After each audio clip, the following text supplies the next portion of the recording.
Ассаламу алейкум. Аллахтың қалауымен Нью-Йоркқа келіп қалдық. Атақты Централ парк. Мына көп кинода, Голливудтың көрген шығарсыңдар. Сол Аллахтың қалауымен магистратураға оқуға келдік. Осыдан бір 5 жыл бұрын жобамен бір қасапшы болып ет шауып жүредім. Оның алдында стройкамен айналысып жүредім. Оның алдында стройматериал саттым.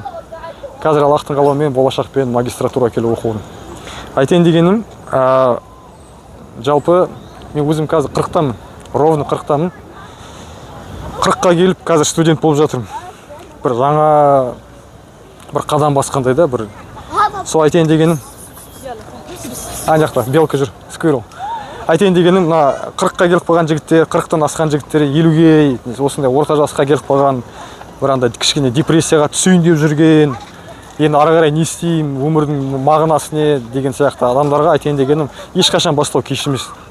Ешқашан жаңа қадам, жаңа бір іс, оқу болсын, бизнес болсын, кеш емес деп ойлаймын, иншаллах. Жаңа 40 жас, 50 жас деген тек қана ол біздердің басымызда. Американцтың бір жақсы сөздері бар, be open-minded деген. Open-minded деген мына өзіңді разумыңды, мына өзіңді ойыңды ашық ұста дейді. Жаңа білімге, жаңа деген қадамға, жаңа деген мүмкіндікке.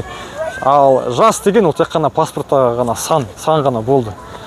Қалғаны барлығы өзімізде, өзіміздің Аллахтанға, бірінші Аллахтан, сосын өзімізге байланысты иншалла.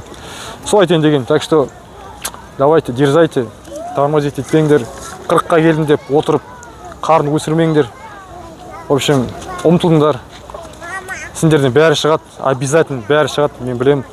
Тек қана желание керек. Давайте.